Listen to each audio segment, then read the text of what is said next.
On behalf of the football club, welcome to the Just Say No evening. Just Say No evening is probably a unique evening in the history of this football club. It's never been done before. So what we'll start tonight with, the first presenter will be Rick Nugent.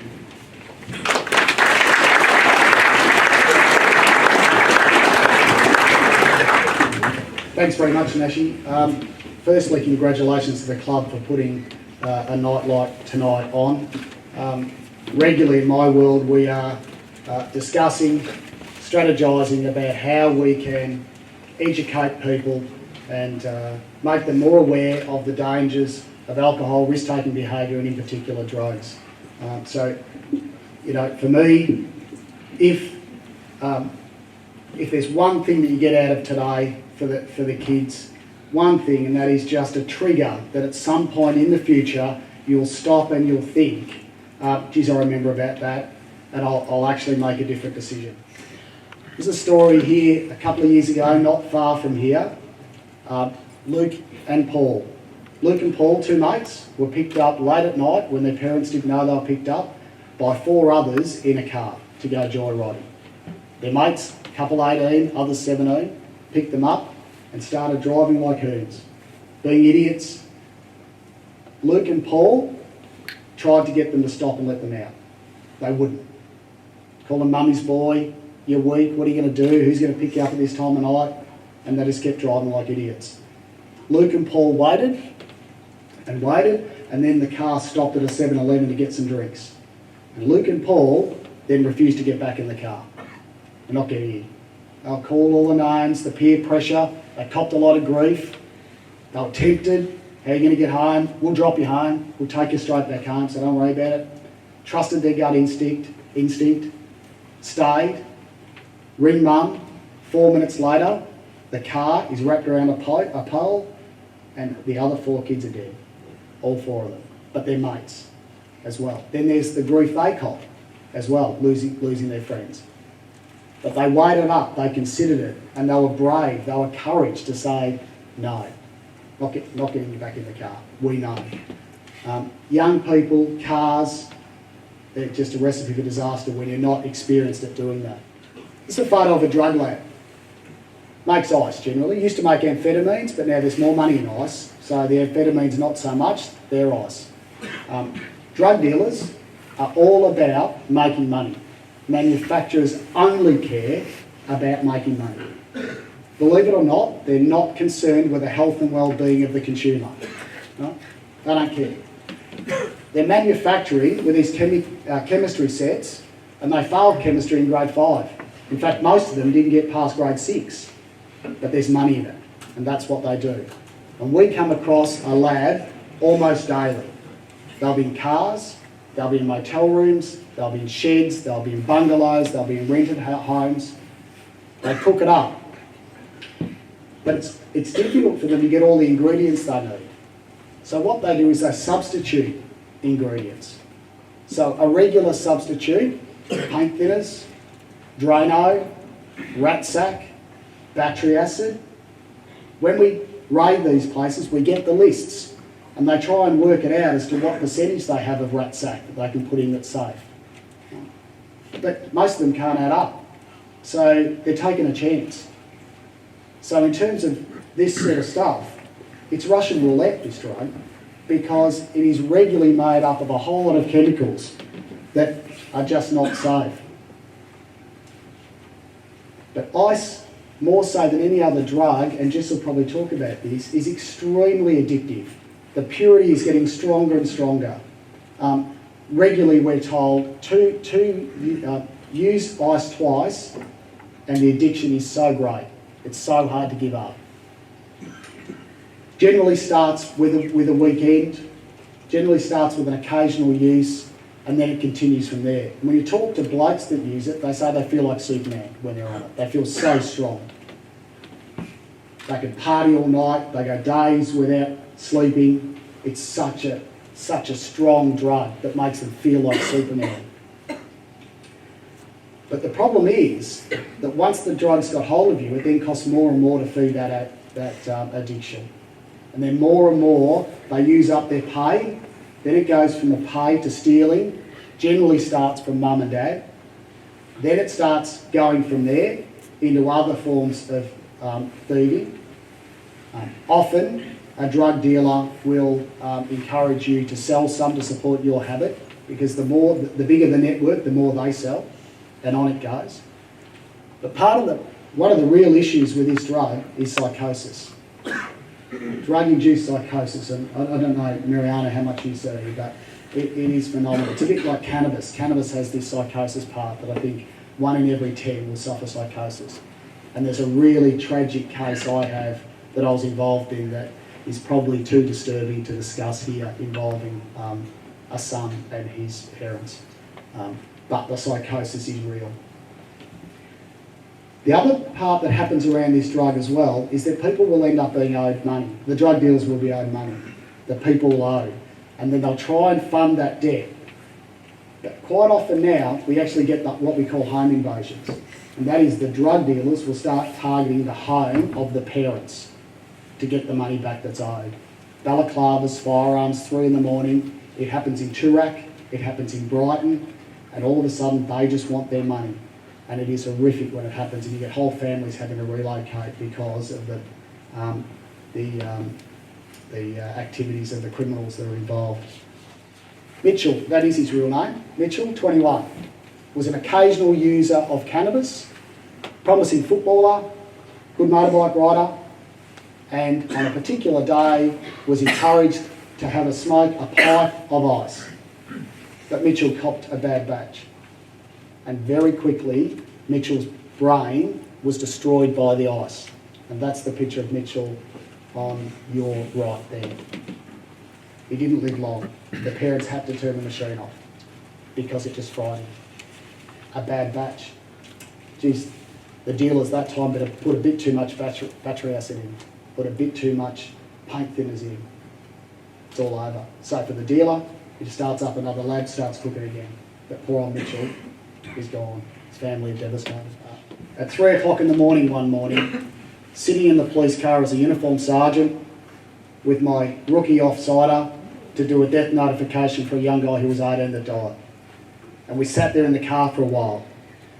And the young copper said to me, "What are we waiting for?" I said, "Well, we have no other jobs. I don't think there's any hurry to go and tell this family that their young son has died." I said, because once we tell them that, their lives are never ever going to be the same again. And believe me, when you knock on the door, and you knock a second time to wake them up, the moment they open the door, they know. And it's just, you know, if there's one thing out of all of this, never have that happen. I've just got one quick case study, and it's somebody that most of you will know, David Hill from the Essendon Football Club. He, before he started Essendon, was, if you flick through, I think he'll come up, he was at Peninsula Grammar. He was in year 11. They lived down in Frankston.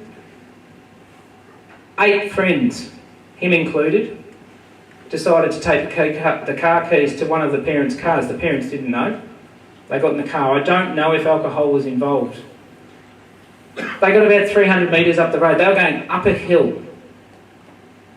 They lost control of the car, cut it in half, and 3 of those people are dead. Now, he hasn't spoken about it, well, he spoke about it I think about 4 years ago. It was the first time that he actually canvassed the issue in public. He has ongoing issues in flashbacks. He says that he can't get the smell that he smelt that night, which was burning oil or whatever it was. It was one of these metallic burnings. But he constantly has flashbacks to that smell. Reminds him of what happened. He hasn't hardly made any contact with the families of the 3 friends, and they were great mates apparently, but he hasn't been able to speak to the families of the 3 people who died. And the guy that was driving the car went into juvenile detention for 2 years.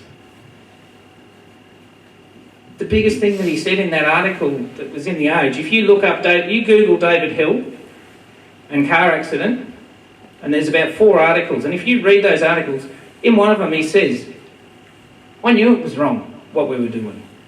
And then it also said, I think we all knew it was wrong, but they still did it.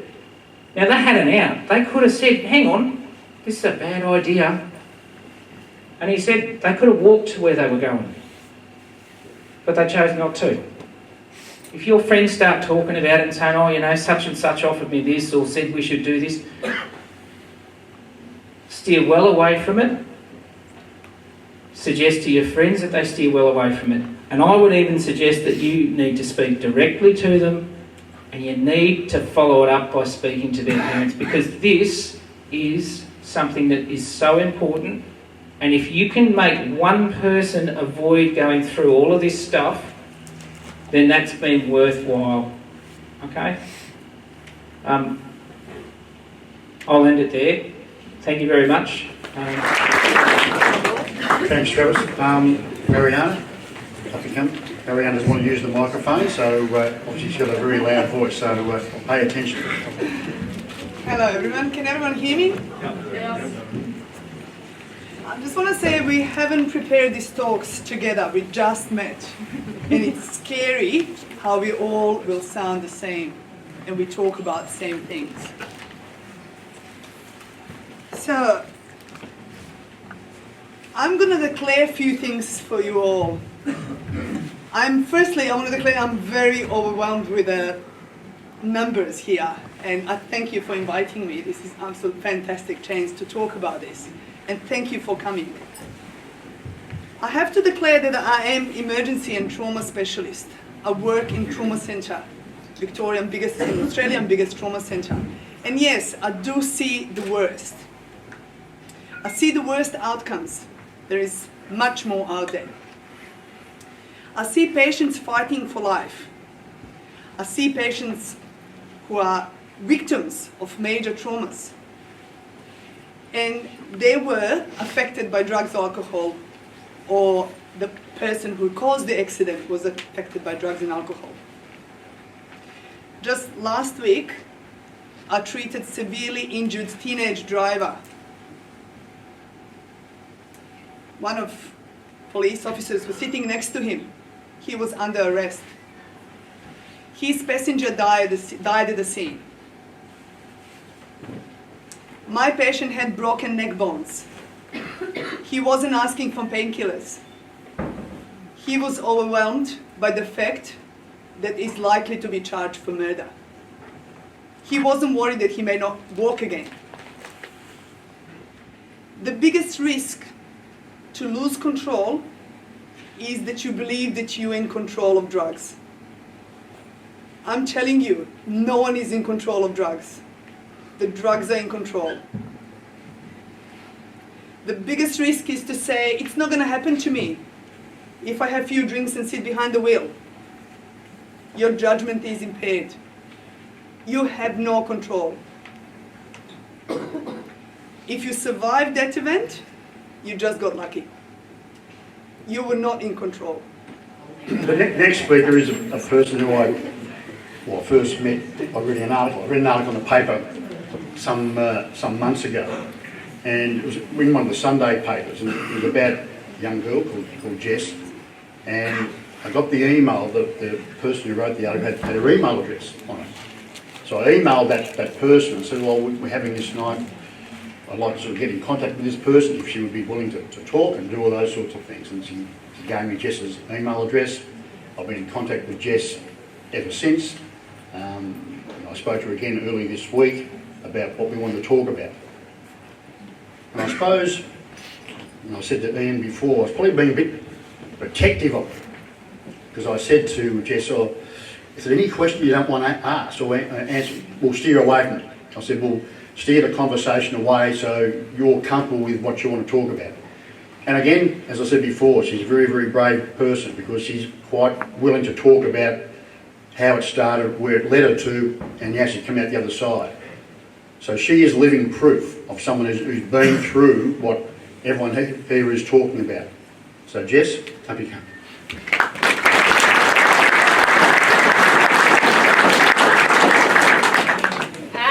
Wow, there's a lot of people here. Okay, can everybody hear me? Yep. Okay, my name's Jess and I'm turning 21 this year, and I'm 3 years clean of using ice. I just want to say that I have so much respect for the emergency services and the police force, because you don't know the amount of times that I found myself in need of their help, and I just have so much respect for you guys. Okay, so I guess the best place to start in my story is where everybody's story starts. I was born, and if I stopped there, my story would be really simple. But as we all do, we grow up and we walk our own paths in life. Believe it or not, mine started pretty good. I grew up on the Gold Coast, and I had a really pleasant, well-off upbringing. And I look back with fond memories, and I'm very grateful for how I grew up and the morals and values that my parents instilled in me at a very young age. I was the smartest kid in my class, and I never had problems making any friends. I had dreams of being a marine biologist and even applied to uni in year 5. I got a reply back saying that I was rejected, and at the time that was the biggest problem that I ever faced. My dreams were big, and the opportunities to reach those dreams of mine were much bigger. I had the whole world in front of me, and I had every resource and tool that I needed to achieve those goals that I had. So fast forward a few years to my first year of high school, and my parents' marriage started to fall apart, and with that, my perfect world started to fall apart along with it. And eventually my mum and I, we moved to Melbourne from nice, warm, sunny Queensland to this cold, windy Melbourne that I'm still trying to get used to. I was 13 at the time, and being a 13-year-old girl is hard enough, let alone factoring in an interstate move, and it just threw my world upside down. I began year 8 in Melbourne at one of the most prestigious girls' schools in the state, and for a while I was doing really well. I made friends as I usually did, and I was studying hard like I always have. But I just couldn't help but feel that there was something in my life that was missing, and that was that family dynamic that was taken away from me when we moved. So now I was in a new city with no friends. I had nothing except my mum, and I was leaning on my mum for every social need that I had. So I started seeking this comfort and acceptance in all of the wrong places. So my friendship group at school started to break away, and I started turning into this big rebel, and I started to become leader of this misfit group that I created at school. And I started shaking things up really quickly, and I started rebelling against everyone and everything around me. I have clear memories of just skipping school for no apparent reason and stealing cigarettes from the local milk bar just to smoke in the park and feel like I was cool.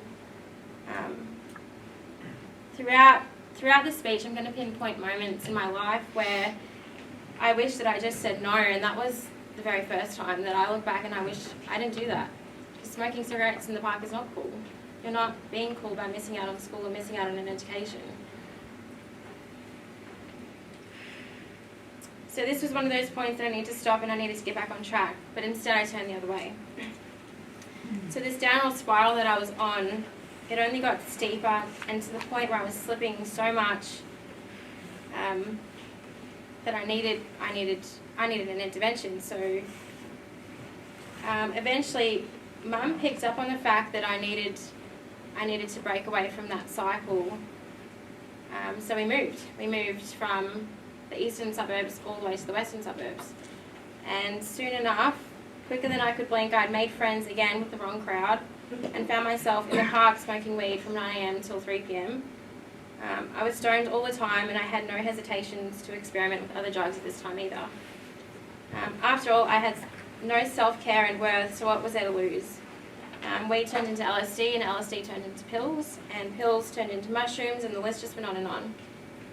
My timeline of my life starts to blur at this point, and I only have what I can call snapshots of memories now. And that just goes to show like what damage drugs can actually do to you, because I don't have recollection of years of my life. I don't know what I was doing and where I was. I remember being passed out in a bathroom after eating too many magic mushrooms, and I remember wanting to kill myself because my trips got too intense. And most of all, I remember those times I was so scared and vulnerable. I put myself into these dangerous situations, and I thank God that I made it out alive. So that's moment 2 where I wish majority of the time I just said no. So that's just my high school years, and they seemed pretty hectic already, right?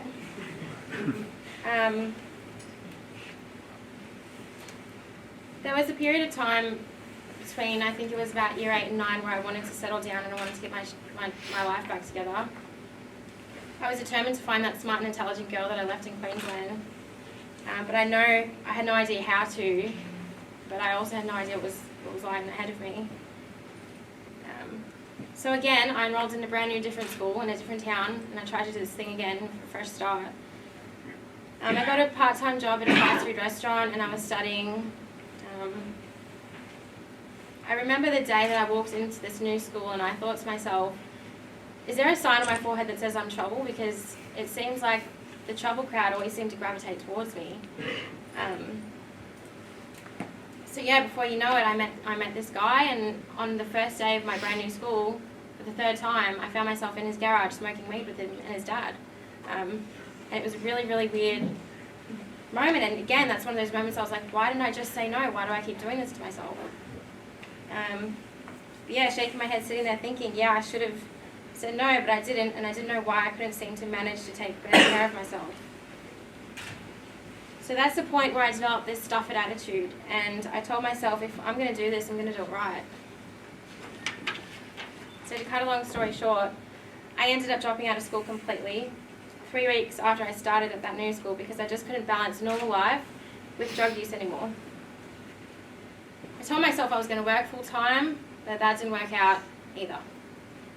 One night at work, a guy I'd seen around town walked in to work, and he gave me his phone number. And I didn't really know him. He was a friend of a friend. But I was still only 17, so my first thought was, oh, he can buy me cigarettes and he can buy me alcohol. So as soon as I finished work that night, I rang him, and he said, come to this address. That's literally all he said. And you'd think that I would be like, that's not safe, let's not do that, Jess. But no, I didn't really care, and I found myself in a room full of junkies, people that were shooting up heroin and ice next to me. And I was scared, and I was questioning whether or not I should have left, or do I just stay and pursue this curiosity that I had? I didn't know what to do. The time to make that decision was taken from me, and before you know it, I was being offered a crack pipe to my left. In my mind, I was like, don't do this, Jess, don't do it. And my mind kept telling me, don't do it, but there was this other part of me that's like, sure, what's there to lose? You've lost everything. So I took a toke, my eyes widened, and my heartbeat got so fast, faster than it is right now talking to you, which is unbelievable. So I was on the ground, and it wasn't like I passed out, but it was just my body was overwhelmed with stimulation that I just collapsed. And first thing that I said when I came to was that I wanted more of it. So the spiral of my meth addiction began. I quit my job and I left home. I moved into a squatter's house where we had no running water, no electricity, there were mice and cockroaches everywhere. But I was happy because I had the love of my life with me, which was meth.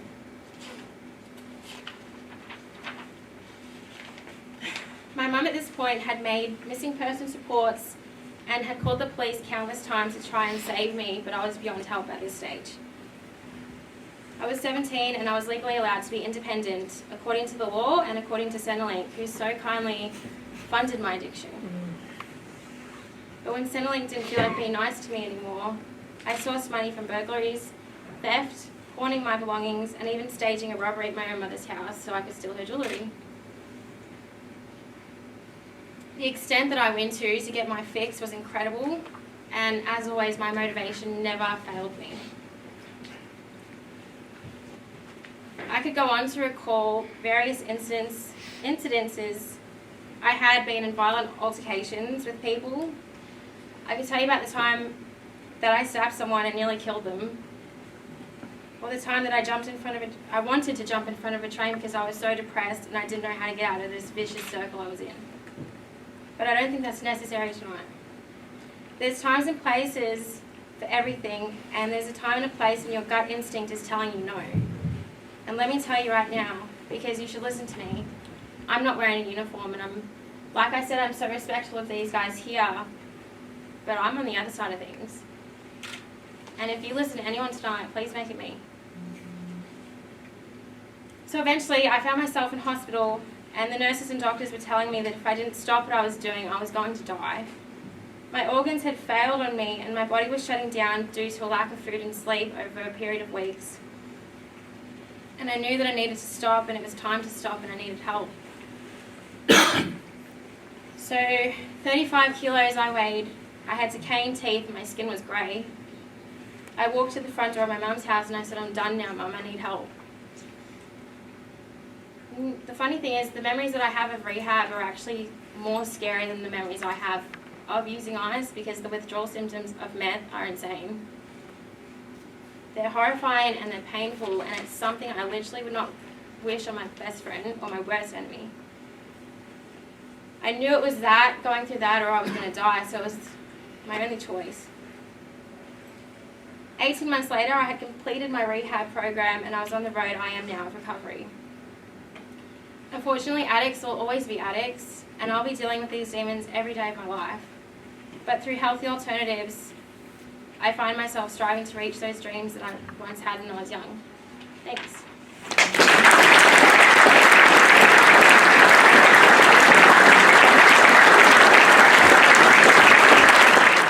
Yeah, well done. Carmel, you're next. Jess, after that, I wish I wasn't next. That was just outstanding, and you are one courageous woman.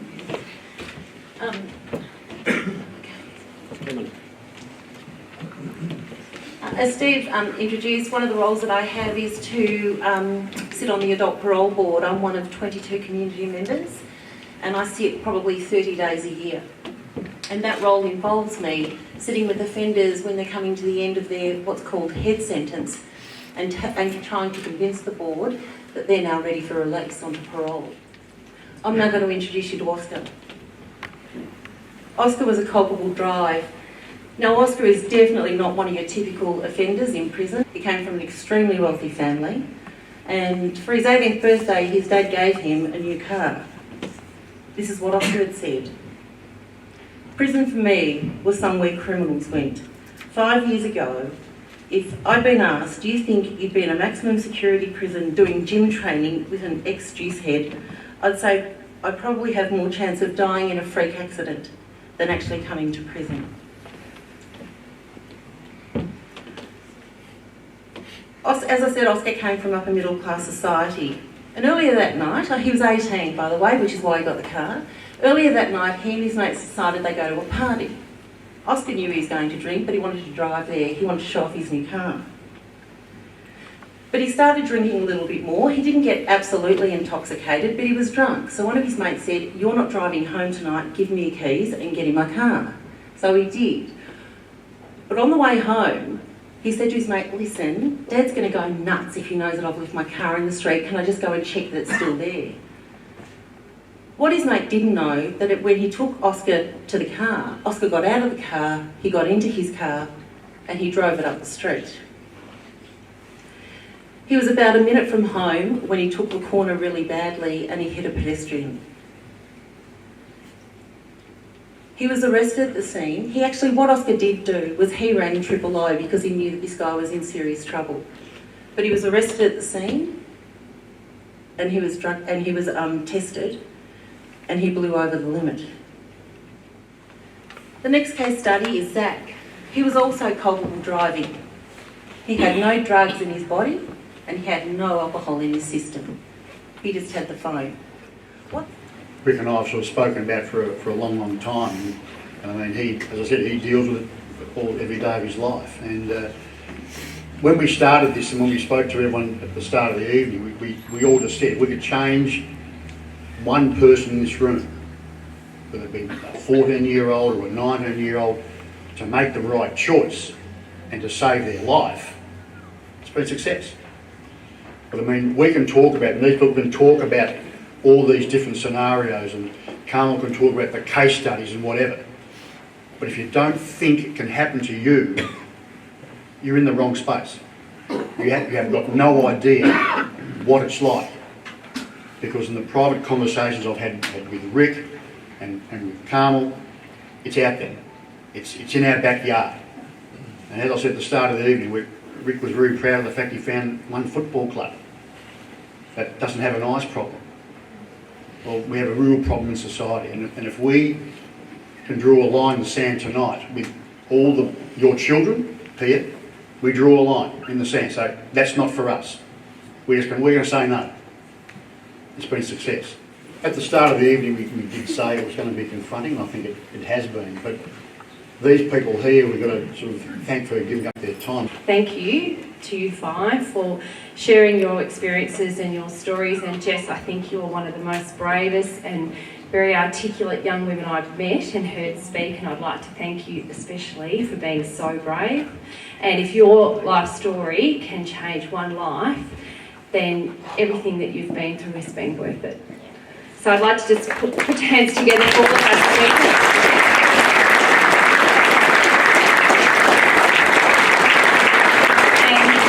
Thank the Drummarsh Football Club community for doing what you do the best, and that is being a community. We pride ourselves on being a community club, and I think tonight we have again showed why we excel in that area. So thank you very much.